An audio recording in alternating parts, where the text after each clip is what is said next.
తెలంగాణ కాంగ్రెస్ లో పదవుల కోసం నేతల మధ్య పోటీ పెరిగిపోయింది. మంత్రివర్గ విస్తరణలో చోటు కోసం ఎంతో కాలంగా ఎదురు చూస్తున్న నేతలు ఒకవైపు, త్వరలో జరగనున్న ఎమ్మెల్యే కోట ఎమ్మెల్సీ ఎన్నికల్లో ఛాన్స్ దక్కించుకోవాలని మరికొందరు నేతలు తీవ్రంగా ప్రయత్నిస్తున్నారు. ఎట్టి పరిస్థితుల్లో ఈసారి ఛాన్స్ మిస్ చేసుకోవద్దనే పట్టుదలతో ఉన్నారు కాంగ్రెస్ నాయకులు. తెలంగాణ కేబినెట్ లో కొత్తగా 6గురికి అవకాశం ఉండడంతో ఈసారి విస్తరణలో ఖచ్చితంగా అవకాశం దక్కించుకోవాలని కొందరు భావిస్తున్నారు.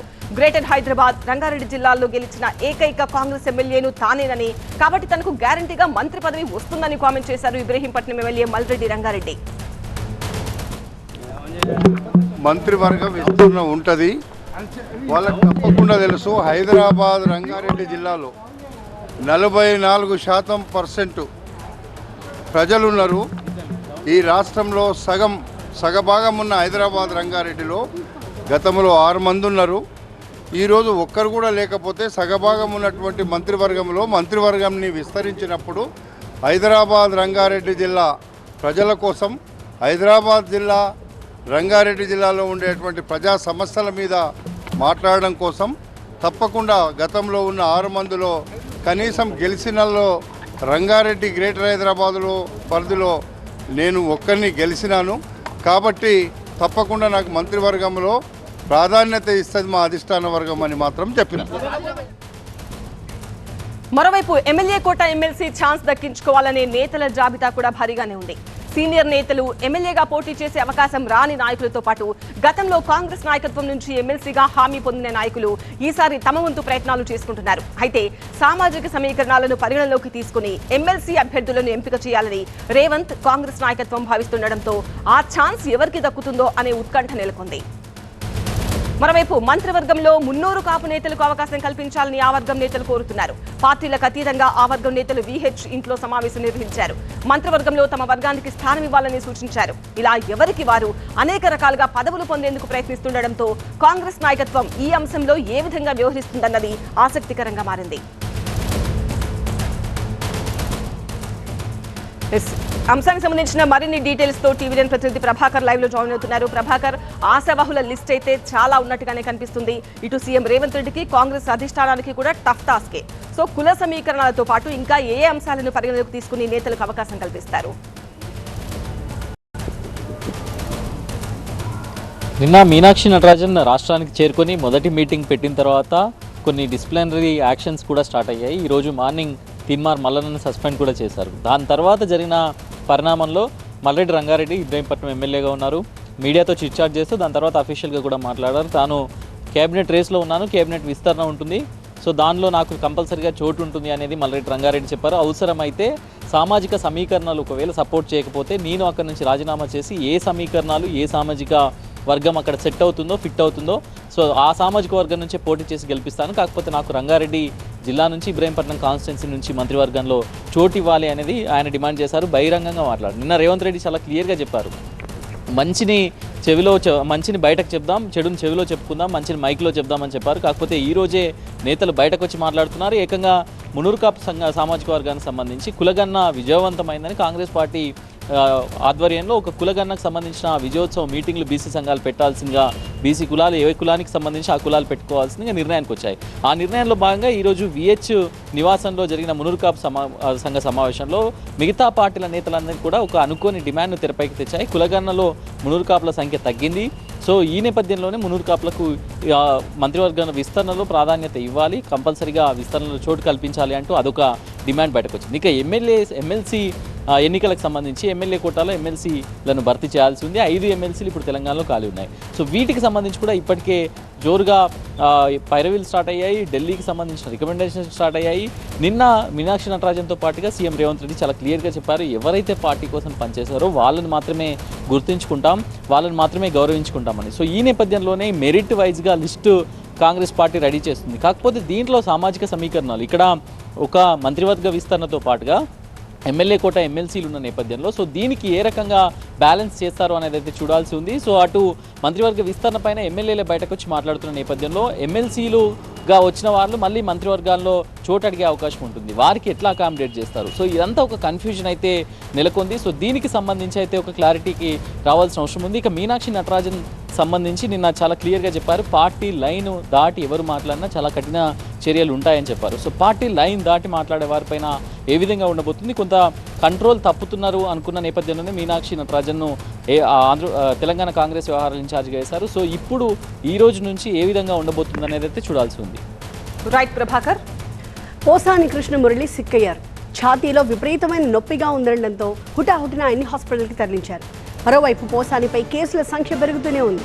ఇంకొక వైపు ఆయన అరెస్టుపై పొలిటికల్ కాక కంటిన్యూ అవుతూనే ఉంది. పోసాని కృష్ణమురళి తీవ్ర అస్వస్థత గురయ్యారు. విపరీతమైన ఛాతీ నొప్పి వస్తోంది అని చెప్పారాయన. దీంతో ఆయన్ని రాజంపేట హాస్పిటల్లో చేర్పించి వైద్య పరీక్షలు నిర్వహించారు. అక్కడి నుంచి మెరుగైన వైద్యం కోసం కడప రిమ్స్కి తరలించారు. అయితే పోసాని ఆరోగ్యం నిలకడగానే ఉంది అని చెప్తున్నారు వైద్యులు. గతంలో పోసానికి హార్ట్ సర్జరీ జరిగింది. అప్పటి నుంచి ఆయన ఛాతీ నొప్పితో బాధపడుతున్నారు. దానికి సంబంధించి మందులు తీసుకుంటూ ఉన్నారని చెప్పి వైద్యులు చెప్పారు. ఇక అన్నమయ్య జిల్లా ఓబులవారిపల్లె పోలీస్ స్టేషన్లో నమోదైన కేసులో పోసాని కృష్ణమురళిని 2 రోజుల క్రితమే అదుపులోకి తీసుకున్నారు పోలీసులు. కులాల పేరుతో దూషించడం, ప్రజల్లో వర్గ విభేదాలు సృష్టించడం వంటి అభియోగాలతో పలు సెక్షన్ల కింద కేసులు నమోదు చేశారు. ఇక పోసానిపై ఇప్పటి వరకు 17 కేసులు నమోదయ్యాయని చెప్తున్నారు పోలీసులు. అటు పోసాని అరెస్టుపై పొలిటికల్ కాక నెక్స్ట్ లెవెల్కి చేరుకుంది. పోసాని అరెస్ట్ని వైసీపీ నేతలు తీవ్రంగా ఖండిస్తుంటే మాటలకు మూల్యం చెల్లించుకోవాల్సిందేనంటూ కౌంటర్ అటాక్ చేస్తున్నారు కూటమి నేతలు. తాజాగా హోంమంత్రి అనిత కూడా పోసాని అరెస్ట్పై హాట్ కామెంట్స్ చేశారు. అంటే స్క్రిప్ట్ ఎవరు చదివినా శిక్ష అయితే అతనికే కదా పడుతుంది. అనుభవించే రాజు ఆయనే కదా, అది వేరే కదా. అది ఏదైనా చదవచ్చు, అనుభవించే రాజు ఆయనే కదా అవుతున్నాడు. పోసాని మాటల్ని టాలరేట్ చేసి అయ్యో పాపం అనుకునే ఒక్క మనిషిని తీసుకురండి, మేము ఆలోచిస్తాం ఒకసారి మాట్లాడడానికి. పోసాని మాటలు ఇష్టానుసారంగా మాట్లాడిన తర్వాత సభ్య సమాజం తలదించుకునే విధంగా సాధారణంగా అనకూడదు, కానీ ఇల్లిటరేట్స్ కూడా అలాంటి మాటలు మాట్లాడుకోరు. సో అవతల వాళ్ళకి మనోభావాలు దెబ్బతిన్నాయి, వాళ్ళ ఆత్మగౌరవాలు దెబ్బతిన్నాయి. పోలీస్ కేసు పెట్టారు, యాజ్ పర్ లా మేము వెళ్ళాం. కంప్లీట్ అప్డేట్స్తో మా ప్రతినిధి వసంత్ సిద్ధంగా ఉన్నారు. వసంత్, 2 అంశాల గురించి మాట్లాడుకోవాలి. ఒకటి ఆయన ఆరోగ్యం, మరొకటి ఆయన మీద నమోదైన కేసులు. ఫస్ట్లీ ఆయన ఆరోగ్య పరిస్థితి ఎలా ఉందని చెప్తున్నారు? కడప రిమ్స్లో ఆయన అడ్మిట్ చేశారు కదా, డాక్టర్స్ ఏమంటున్నారు? సో ప్రస్తుతం జ్యుడిషియల్ రిమాండ్లో పోసాని కృష్ణమురళి ఉన్నప్పటికీ కూడా ఆయన్ను అరెస్టు జరిగిన నాటి నుంచి కూడా అనారోగ్యంతో బాధపడుతున్నారనే అంశాన్ని పదే పదే ఆయన చెప్తూ వస్తూ ఉన్నారు. ఆయన స్నేహితులు సన్నిహితులు నిన్న రాజంపేటకి సంబంధించిన సబ్ జైల్లో కలిసినటువంటి సందర్భంలో కూడా తనకు అనారోగ్యం ఇబ్బంది పడుతూ ఉంది, ముఖ్యంగా మోషన్స్ అవుతూ ఉన్నాయని నిన్నంతా కూడా చెప్పారు. అనూహ్యంగా ఛాతీలో నొప్పి ఉందని చెప్పడంతో ఈరోజు సబ్ జైలు నుంచి బయటికి తీసుకొచ్చి ఒక ప్రైవేట్ ఆసుపత్రిలో కూడా చూపించిన తర్వాత ఆయనకు కొంత పరిస్థితి ఇబ్బందికరంగా ఉండటంతో ప్రస్తుతం ఆయన్ను కడప రిమ్స్కు తరలిస్తూ ఉన్నారు. ప్రస్తుతం ఆయన రిమ్స్లో చికిత్స కూడా అందిస్తున్నారు. ఈసీజీతో పాటుగా మరికొన్ని వైద్య చికిత్సలు అవసరం అంటూ కూడా వైద్యులు తేల్చారు. ప్రస్తుతం వైద్య చికిత్స అయితే కొనసాగుతుంది. ఇక రెండవది, ఆయన పైన ఇప్పటివరకు చూసే 17 కేసులు నమోదైనట్టుగా అధికారికంగా రిమాండ్ రిపోర్ట్లో కూడా పోలీసులు చాలా స్పష్టంగా కూడా పేర్కొన్నారు. అనుచిత వ్యాఖ్యలు చేసినటువంటి సందర్భంలో గతంలో ఆయన పైన కేసు నమోదైతే పాలకొండ పిఎస్కి సంబంధించిన పోలీసులు కూడా ఆయనకు నోటీసులు జారీ చేశారు. విచారణకు హాజరు కావాలని చెప్పినప్పుడు కూడా పోసాని కృష్ణమురళి విచారణకు హాజరు కాలేదు. ఈ నేపథ్యంలో ఇటీవల ఆయన్ను రైల్వే కోడూరుకు తీసుకొచ్చారు. అక్కడ పోలీసులు అదుపులో తీసుకొని కోర్టులో ప్రవేశపెట్టారు. ఓబులాపురం వారిపల్లికి సంబంధించిన పోలీస్ స్టేషన్ తీసుకొచ్చి రైల్వే కోడూరు కోర్టులో హాజరుపరిచారు. రైల్వే కోడూరు కోర్టు ఆయనకు రిమాండ్ విధించడంతో ప్రస్తుతం ఆయన రాజంపేట సబ్ జైల్లో జ్యుడిషియల్ రిమాండ్లో ఉన్నారు. అయితే ప్రస్తుతం ఆయన ఏది రీత్యా కావచ్చు, అలాగే ఆయనపై నమోదైనటువంటి కేసుల రీత్యా కావచ్చు పరిశీలిస్తే రిమాండ్ విధించినటువంటి క్రమంలో ఆయనకి ప్రస్తుతం అస్వస్థతకు గురయ్యారు. ప్రస్తుతం ఆయన్ను రాజంపేట సబ్ జైలు నుంచి ప్రస్తుతం కడప రిమ్స్కి తరలించారు. ప్రస్తుతం ఆయనకి ఛాతీలో నొప్పి ఉంది, అలాగే కోర్టు ఎదుట కూడా ఆయనకు కొంత అనారోగ్యం ఉందని కూడా రిమాండ్ విధించినటువంటి సందర్భంలో కూడా చెప్పారు.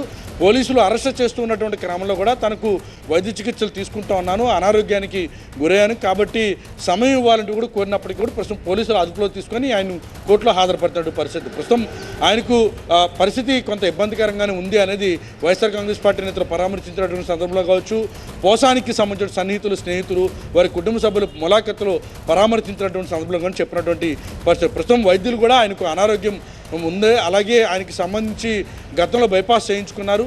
సో ప్రస్తుతం ఆయనకి వైద్య చికిత్సలు అవసరమని తేల్చి చెప్పినటువంటి నేపథ్యంలో ప్రస్తుతం ఆయనకు కడప రిమ్స్లో అయితే వైద్య చికిత్సలు అయితే అందిస్తున్నారు. ప్రస్తుతం పోసాని కృష్ణమురళి పైన 17కి పైగా కేసులు నమోదయ్యాయి, అనుచిత వ్యాఖ్యలు చేశారు అనేది. ఒకవేళ ప్రస్తుతం ఆయనకు కస్టడీ బెయిల్ పిటిషన్లు కూడా దాఖలయ్యాయి కాబట్టి వైద్య చికిత్సల అనంతరం మరోసారి కోర్టుని ఆశ్రయించేటటువంటి అవకాశం అయితే ఉంటుంది. Right, thank you Vasant. Mamunuru airport పై క్రెడిట్ వార్ మామూలుగా లేదు. తెచ్చింది మేము, అసలు ఇచ్చింది మేము. కేవలం ఈ 2 డైలాగులతో 2 పార్టీల మధ్య హై వోల్టేజ్ వార్ నడుస్తోంది. మామునూరు ఎయిర్పోర్ట్ పై కాంగ్రెస్ బీజేపీ మధ్య క్రెడిట్ ఫైట్ నెక్స్ట్ లెవెల్ కి వెళ్ళింది. ఎన్నికల కోడ్ను ఉల్లంఘించి మరీ ఘర్షణకు దిగారు నేతలు. మరింతకీ మామునూరు ఎయిర్పోర్ట్ అసలు క్రెడిట్ ఎవరిది?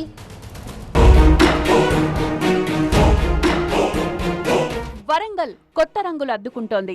ఇప్పటికే రీజనల్, ఔటర్, ఇన్నర్ రింగ్ రోడ్లకు మాస్టర్ ప్లాన్ రెడీ అవుతుండగా ఓరుగల్లుకు మరో గుడ్ న్యూస్ చెప్తూ మామునూరు ఎయిర్పోర్ట్ పునర్నిర్మాణానికి కేంద్రం గ్రీన్ సిగ్నల్ ఇచ్చింది. రాష్ట్ర ప్రభుత్వ విజ్ఞప్తి మేరకు కేంద్ర పౌర విమానయాన మంత్రి రామ్మోహన్ నాయుడు ఉత్తర్వులిచ్చారు. అయితే ఇప్పటికే 253 ఎకరాల భూసేకరణ కోసం రాష్ట్ర ప్రభుత్వం 205 కోట్ల రూపాయలు విడుదల చేయడం, ఆ పనులు కూడా మొదలు కానుండడంతో ఓరుగల్లు వాసులు యమా ఖుషీగా ఉన్నారు. అయితే పొలిటికల్ గా మాత్రం ఈ వ్యవహారం అగ్గి రాజేస్తోంది. మామునూరు ఎయిర్పోర్ట్ పై క్రెడిట్ వార్ నెక్స్ట్ లెవెల్ కి వెళ్లింది. ఎయిర్పోర్ట్ తెచ్చింది మేమంటూ అధికార కాంగ్రెస్, అసలు ఇచ్చిందే మేమంటూ బీజేపీ, ఇలా 2 పార్టీల మధ్య వివాదం తలెత్తింది. అంతేకాదు, ఓ స్టెప్ ముందుకేసిన 2 పార్టీల నేతలు ఎయిర్పోర్ట్ దగ్గర సంబరాలకు సిద్ధమయ్యారు. ఇరు పార్టీలకు చెందిన నేతలు ఒకేసారి ఎయిర్పోర్ట్ స్థలానికి రావడంతో ఉద్రిక్తత చోటు చేసుకుంది. బీజేపీ, కాంగ్రెస్ శ్రేణులు పరస్పర నినాదాలు చేశాయి. అలాగే ఇరు పార్టీలకు చెందిన నేతలు ఘర్షణకు దిగడంతో ఉద్రిక్త వాతావరణం నెలకొంది.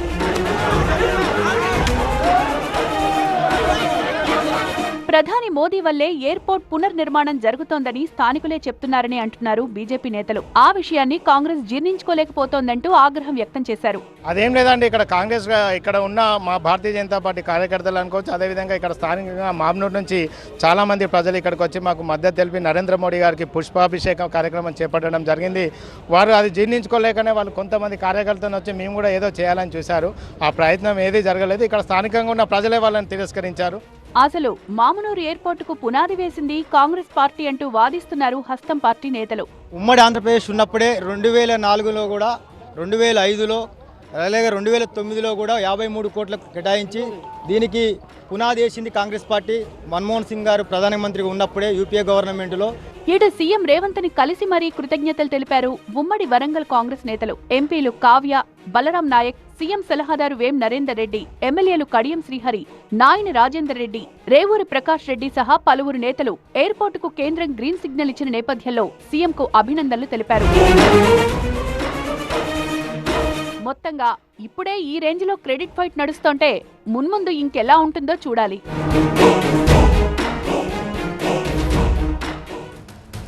తెచ్చింది మేమని ఒకరు, ఇచ్చింది మేమని ఇంకొకరు. ఎన్నికల కోడ్ని ఉల్లంఘించి మరీ ఘర్షణకు దిగారు నేతలు. దీని ద్వారా ప్రజలకు ఏం చెప్పదలుచుకున్నారు? పూర్తి డీటెయిల్స్ మా ప్రతినిధి పెద్దేశ్ అందిస్తారు. పెద్దేశ్, ఈ క్రెడిట్ వార్తో ప్రజలకు ఏం సందేశం ఇవ్వబోతున్నారు? గత 4 దశాబ్దాల నుండి రాజకీయ వివాదాలకు కేరాఫ్గా మారినటువంటి మామునూరు విమానాశ్రయం పునర్నిర్మాణం ఇప్పుడు ప్రధాన రాజకీయ పార్టీల మధ్య క్రెడిట్ వార్కు కేరాఫ్గా మారింది. తాజాగా కేంద్ర పౌర విమానయాన శాఖ మామునూరు ఎయిర్పోర్ట్ నిర్మాణ పనులు వెంటనే ప్రారంభించాలని చెప్పి ఎయిర్పోర్ట్ అథారిటీ ఆఫ్ ఇండియాకు లేఖ రాసిన నేపథ్యంలో ఓరుగల్లు ప్రజల్లో ఆశలు చిగురించాయి. ఇక్కడ మామునూరు విమానాశ్రయం ఎట్టకేలకు పునర్నిర్మాణం జరుగుతుందని చెప్పి అందరూ కూడా ఎంతో హర్షం వ్యక్తం చేస్తున్నారు. సేమ్ టైంలో ఇటు ప్రధాన రాజకీయ పార్టీలని కూడా సంబరాలకు సిద్ధమయ్యాయి. ఈ క్రమంలో ఒకవైపు బీజేపీ పుష్పాభిషేకం కార్యక్రమం మామునూరు ఎయిర్పోర్ట్ స్థలం వద్ద ఏర్పాటు చేస్తే, సేమ్ టైంలో కాంగ్రెస్ పార్టీ కూడా సోనియా గాంధీకి, అదేవిధంగా రాష్ట్ర ముఖ్యమంత్రి రేవంత్ రెడ్డి చిత్రపటాలకు పాలాభిషేకం కార్యక్రమాన్ని శ్రీకారం చుట్టారు. సేమ్ టైంలో ఆ 2 పార్టీలు క్రెడిట్ ఫైట్లో భాగంగా అక్కడికి చేరుకొని పరస్పర నినాదాలు చేసుకునే నేపథ్యంలోనే మామునూరు విమానాశ్రయం స్థలం వద్ద ఒక్కసారిగా ఒక హై టెన్షన్ వాతావరణం చోటు చేసుకుంది. ఇరు పార్టీలకు సంబంధించినటువంటి ప్రధాన కార్యకర్తలు ఈ క్రెడిట్ మాదంటే మాది అని చెప్పి అక్కడ పోటాపోటీగా నినాదాలు చేస్తూ వారంతా సంబరాలు చేసుకునే సమయంలోనే ఒక్కసారిగా హై టెన్షన్ వాతావరణం చోటు చేసుకుంది. అయితే బీజేపీ పార్టీ శ్రేణులు గత 40 ఏళ్ల నుండి నలుగుతున్నటువంటి అంశాన్ని కేవలం మోడీ సర్కార్, మోడీ వరంగల్కు వచ్చి ఇచ్చినటువంటి హామీ నేపథ్యంలోనే ఆయన ఎట్టకేలకు వరంగల్కు మామునూరు ఎయిర్పోర్ట్ మంజూరు చేశారని చెప్పి బీజేపీ నేతలు సంబరాలు జరుపుకుంటుంటే, ఇంకోవైపు రాష్ట్ర ముఖ్యమంత్రి రేవంత్ రెడ్డి ప్రత్యేక చొరవ వల్ల ఇక్కడ ప్రత్యేకంగా నిధులు కేటాయించి భూసేకరణ పూర్తి చేయడం వల్లే మామునూరు విమానాశ్రయం పునర్నిర్మాణానికి ఎట్టకేలకు తొలి అడుగు పడిందని చెప్పి కాంగ్రెస్ పార్టీ శ్రేణులు కూడా సంబరాలకు సిద్ధమయ్యారు. ఈ నేపథ్యంలోనే పరస్పర నినాదాలు, పరస్పర బాహాబాహి నేపథ్యంలో ఒక్కసారిగా ఒక హైటెన్షన్ వాతావరణం చోటు చేసుకుంది. అయితే ఈ క్రెడిట్ ఫైట్ మాదంటే మాదని చెప్పి ఇరు పార్టీలు వారంతా కూడా నినాదాలు చేస్తున్నారు. సేమ్ టైంలో బీఆర్ఎస్ పార్టీ కూడా గత 10 ఏళ్ల నుంచి తాము చేస్తున్నటువంటి ప్రయత్నాల్లో భాగంగానే మామ్నూరుకు ఎట్టకేలకు ఎయిర్పోర్ట్ రాబోతుందని చెప్పి బీఆర్ఎస్ పార్టీ నేతలు కూడా చెప్తున్నారు. మొత్తం మీద అయితే ప్రధాన రాజకీయ పార్టీలన్నీ కూడా మామ్నూరు ఎయిర్పోర్టు ఇంతకాలం గత 40 ఏళ్ల నుండి ప్రజల ఆకాంక్ష నెరవేరబోతున్న నేపథ్యంలో ఆకాంక్షను ఓన్ చేసుకునే ప్రయత్నాలు చేస్తున్నారు. ఆ ఓన్ చేసుకునే ప్రయత్నాల్లో భాగంగానే నేతల మధ్య విమర్శలు పీక్ స్టేజ్కి చేరి అవి ఇప్పుడు మళ్ళీ ప్రజల మధ్య ఒకసారిగా హాట్ టాపిక్గా మారాయి. సో ఈ విమర్శలు ఎటు దారితీస్తాయని ఒక టెన్షన్ వాతావరణం కూడా కనిపిస్తుంది. ఎస్ఎల్బీసీ టర్నల్ దగ్గర రెస్క్యూ ఆపరేషన్ కీలక దశకు చేరుకుంది. 8 మంది కార్మికుల జాడ కనుగొనేందుకు అత్యాధునిక పరికరాలతో రెస్క్యూ బృందాలు శ్రమిస్తున్నాయి. దానిలో భాగంగా అనుమానిత లొకేషన్స్ లో డ్రిల్లింగ్ కూడా నిర్వహిస్తున్నాయి. టర్నల్ దగ్గర ఆక్సిజన్, ఎమర్జెన్సీ అంబులెన్స్లను కూడా రెడీ ఉంచారు. అటు తెలంగాణ ప్రభుత్వ ఆదేశాలతో ఫోరెన్సిక్ నిపుణులు సైతం ఘటన స్థలానికి వెళ్లారు. ఎస్ఎల్బీసీ టర్నల్ దగ్గర కొనసాగుతున్న పనులను మంత్రులు ఉత్తమ్ కుమార్ రెడ్డి, జూపల్లి కృష్ణారావు ఎప్పటికప్పుడు ఆరా తీస్తున్నారు. ఈ క్రమంలోనే ఉన్నతాధికారులతో సమీక్ష నిర్వహించారు. టర్నల్లో రెస్క్యూ ఆపరేషన్ పురోగతిపై మంత్రులు ఉత్తమ్, జూపల్లి అధికారులతో చర్చించారు. ఇక ఎస్ఎల్బీసీ టర్నల్ ఘటనపై మంత్రి జూపల్లి కృష్ణారావు కొన్ని కీలక విషయాలు వెల్లడించారు. రేపు రాత్రి వరకు 4 కార్మికుల ఆచూకీ తెలిసే అవకాశం ఉందని చెప్పారు. మరో 4 కార్మికులు టీబీఎం మిషన్ కింద ఉండవచ్చని రెస్క్యూ టీంను అనుమానిస్తున్నారని తెలిపారు. టర్నల్లోని టీబీఎం మిషన్ను కట్ చేయాల్సిన అవసరం ఏర్పడిందని చెప్పారు. రాడార్ ద్వారా గుర్తించిన కొన్ని ప్రాంతాల్లో మనుషులతో తవ్వకాలు కొనసాగిస్తున్నారని మంత్రి జూపల్లి కృష్ణారావు తెలిపారు. 450 అడుగుల సుమారుగా నిడివైనటువంటి మొత్తం ఆ మిషనే టన్నల్ ఎంత వెడల్పు ఉంటుందో అంత లోపలికి ఉన్నది టోటల్గా, అంటే అంత లెంత్. సో వాటిని కట్ చేయడం అనేది చాలా వరకు ఆ పార్ట్ కాడికి ఏదైతే కొట్టుకొచ్చిందో ఆ మిషన్ కటింగ్స్ అనేది పెద్ద ఎత్తున పని జరిగింది. అట్ సేమ్ టైం ఎక్కడైతే ఆ 4 ఆచూకీ పలానా దగ్గర అంటే ఉన్నట్టుగా గుర్తు జరుగుతుందో అక్కడ సపరేట్గా అక్కడ మాన్యువల్గా మనుషుల ద్వారా కూడా మళ్ళీ కొంత తవ్వడం కూడా జరిగింది. అది బహుశా రేపు మధ్యాహ్నం సాయంకాలం వరకు అది పూర్తయితే మనకు ఒక రిజల్ట్ అనేది వస్తుంది. ఎంటైర్ ఆ బోరింగ్ మిషన్ అడుగు బాగాన ఉన్నట్టుగా కనపడతా ఉంది మిగతా నరువుకు సంబంధించి. ఎస్ఎల్బీసీ రెస్క్యూ ఆపరేషన్ కి సంబంధించి మరింత తాజా సమాచారం మా కరెస్పాండెంట్ శివ అందిస్తారు. శివ, చెప్పండి. మంత్రి జూపల్లి చెప్పడం జరిగింది రేపు నైట్ కల్లా ఒక ఫుల్ క్లారిటీ వచ్చే ఛాన్స్ ఉందని చెప్పారు. అలాగే కొన్ని సస్పీషియస్ స్పాట్స్ ని కనిపెట్టామని చెప్పారు. ఏంటి ఆ సస్పీషియస్ స్పాట్స్ అండ్ దేనికి ఆ డెడ్ లైన్? రైట్, ఎస్ఎల్బీసీ ప్రమాద ఘటనకు సంబంధించి 8 మంది గల్లంతయ్యారు. ఈ 8 మంది గల్లంతైనటువంటి సంఘటన నేపథ్యంలో రెస్క్యూ ఆపరేషన్ 8వ రోజున ఒక కీలక పరిణామం చోటు చేసుకుందని చెప్పుకోవచ్చు. ఏదైతే ఎన్జీఆర్ఐకి సంబంధించినటువంటి జీపీఆర్ గ్రౌండ్ పెనిట్రేటింగ్ రాడార్ దీనికి సంబంధించి 4 ఆచూకీకి సంబంధించినటువంటి ఒక స్పాట్స్ను ఐడెంటిఫై చేసినట్టుగా అయితే చెప్తా ఉన్నారు. దానికి సంబంధించి ఈ రాడార్ ఇచ్చినటువంటి డేటా ఆధారంగా ఇప్పటికే సింగరేణి కావచ్చు, ఎన్డీఆర్ఎఫ్, మిగిలినటువంటి సహాయక బృందాలు అక్కడ తవ్వకాలు కూడా చేపట్టినటువంటి సిచ్యువేషన్ ఉంది. అయితే దాదాపుగా ఈ రాడార్ ఇచ్చినటువంటి డేటా ప్రకారం అక్కడ లొకేషన్లో మాత్రం భారీగా ఈ బురద కావచ్చు, నీరు, అలాగే శకలాలు పేరుకుపోయిన నేపథ్యంలో అక్కడ తవ్వకాలు చేపట్టడం కొంత కష్టతరంగా మారింది. ఈ నేపథ్యంలోనే నిన్నటి నుంచి ఈ తవ్వకాలు జరుగుతున్నాయి. అయితే రేపటి మధ్యాహ్నంలోగా దీనికి సంబంధించి ఒక రిజల్ట్ వచ్చేటువంటి అవకాశం ఉంది. అయితే అక్కడ ఖచ్చితంగా 4 సంబంధించినటువంటి కార్మికుల ఆచూకీ లభిస్తుందన్నటువంటి భావనలో అయితే ప్రభుత్వం ఉంది. ఇక మరోవైపు మిగిలినటువంటి 4 సంబంధించి కూడా మంత్రి జూపల్లి చెప్పినట్లు టీబీఎం మిషన్ కింద వారు ఆచూకీ లభ్యమయ్యేటువంటి అవకాశం ఉందని వారు కూడా అంచనా వేస్తూ ఉన్నారు. ఇక మొత్తానికైతే రేపు మధ్యాహ్నంలోగా దీనికి సంబంధించి ఒక అప్డేట్ అయితే వచ్చే అవకాశం ఉంది. ఇక మరోవైపు ఈ మొత్తం ఏదైతే రెస్క్యూ ఆపరేషన్ సంబంధించి వాళ్ళ మంత్రి జూపల్లి, అలాగే ఉత్తమ్ కుమార్ రెడ్డి, సిఎస్ శాంతికుమారి వీరంతా కూడా రెస్క్యూ బృందాలకు సంబంధించినటువంటి ఉన్నతాధికారులతో సమీక్ష సమావేశం కూడా జరిపారు. ప్రస్తుతం జరుగుతున్నటువంటి రెస్క్యూ ఆపరేషన్ కావచ్చు, తదుపరి ఏ రకంగా ముందుకు వెళ్ళాలనే అంశానికి సంబంధించి అయితే కీలకంగా చర్చలు కూడా జరిగాయి. టన్నల్ సంబంధించినటువంటి ఒక మ్యాప్ను ఆధారంగా చేసుకొని వారందరికీ పరిస్థితులన్నీ కూడా వివరించడం జరిగింది. ఇక దీంతో పాటుగా ఎప్పుడైతే రేపు మధ్యాహ్నంలోగా ఏదైతే రెస్క్యూ ఆపరేషన్ సంబంధించి కీలక పరిణామం ఉంటుందని మంత్రి జూపల్లి చెప్పారో దానికి సంబంధించినటువంటి ప్రిపరేషన్ కూడా అధికార యంత్రాంగం అంతా కూడా చేస్తున్నటువంటి సిచ్యువేషన్ అయితే ఇక్కడ కనపడుతోంది. అలాగే ఆక్సిజన్ కావచ్చు, అలాగే అంబులెన్సులు కావచ్చు, మిగిలినటువంటి ఏర్పాట్లన్నీ కూడా వేగంగా జరుగుతున్నటువంటి పరిస్థితి అయితే ఈ ఎస్ఎల్బీసీ టన్నెల్ దగ్గర అయితే ఉంది. Thank you Shiva. 5th exclusive వార్త. విజయవాడలో వాహనదారులకి బిగ్ అలర్ట్. ఏపీ హైకోర్టు ఆదేశాలతో విజయవాడలో ట్రాఫిక్ కి సంబంధించి కొత్త రూల్స్ అమల్లోకి వచ్చాయి. నేటి నుండి ట్రాఫిక్ కొత్త రూల్స్ పాటించని వాహనదారులపై భారీ జరిమానాలతో కొరడా జులిపించబోతున్నారు విజయవాడ ట్రాఫిక్ పోలీసులు. ఇప్పటికే కఠిన ఆంక్షలు అమలు చేస్తుండగా మరింత స్ట్రిక్ట్ రూల్స్ ని అమలు చేయబోతున్నారు. రోడ్డు ప్రమాదాల నివారణ లక్ష్యంగా కేంద్ర మోటార్ వెహికల్ చట్టం అమల్లోకి తెచ్చారు. ఈ చట్టం ప్రకారం వాహనదారులు నిబంధనలు అతిక్రమిస్తే భారీ జరిమానాలు విధించనున్నట్లుగా తెలిపారు. మోటార్ వెహికల్ చట్టంలోని మొత్తం 12 కొత్త రూల్స్ ని విజయవాడ ట్రాఫిక్ పోలీసులు అమల్లోకి తీసుకొచ్చారు. మొదటిది హెల్మెట్ ధరించుకుంటే 1000 రూపాయల జరిమానా. 2 బైక్ వెనుక కూర్చున్న వ్యక్తి హెల్మెట్ ధరించుకుంటే 1000 రూపాయల ఫైన్. 3 ఇన్సూరెన్స్ లేకుంటే తొలిసారి 2000, రెండోసారి 4000 రూపాయల జరిమానా.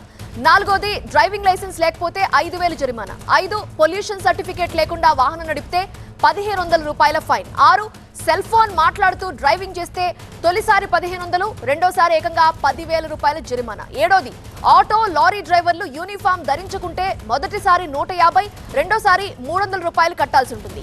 8ది కార్ డ్రైవర్తో పాటు ప్రయాణికులు సీట్ బెల్ట్ ధరించుకుంటే ఒక్కొక్కరికి 1000 రూపాయల జరిమానా. 9 రిజిస్ట్రేషన్ ఫిట్నెస్ సర్టిఫికేట్ లేకుండా తొలిసారి 2000, రెండోసారి 5000 ఫైన్ చెల్లించాల్సి ఉంటుంది.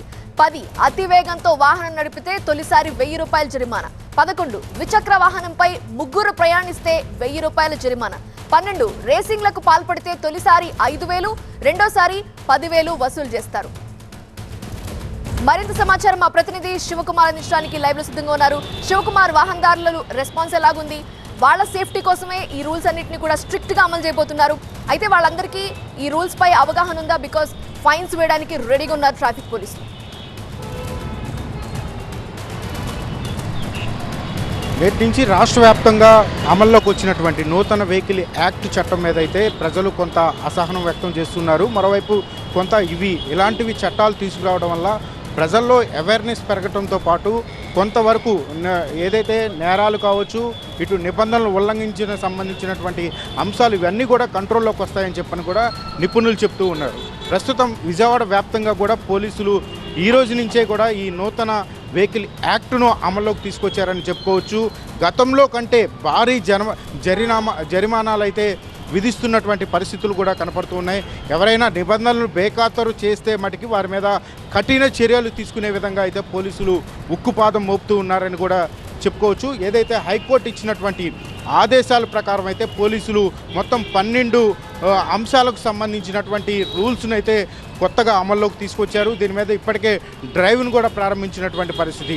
ఎవరైనా హెల్మెట్ పెట్టుకోకపోతే వెనకమాల కూర్చున్నటువంటి వ్యక్తులు కూడా హెల్మెట్ ధరించాలని చెప్పని ఇప్పుడు కొత్తగా తీసుకొచ్చినటువంటి ఈ యొక్క యాక్ట్లో కూడా తీసుకొచ్చినటువంటి పరిస్థితి. ఎవరైనా వెనక కూర్చున్నటువంటి వ్యక్తి కూడా హెల్మెట్ ధరించకపోతే 1000 రూపాయలు జరిమానా కట్టాల్సినటువంటి పరిస్థితి ఉంటుంది. ఎవరైనా మైనర్లు వెహికల్ తోలినా కానీ నిబంధనలు ఏదైనా అతిక్రమిస్తే మటుకు వారి మీద కఠిన చర్యలు తీసుకునే విధంగా ఈ యొక్క యాక్ట్ను రూపకల్పన చేశారు.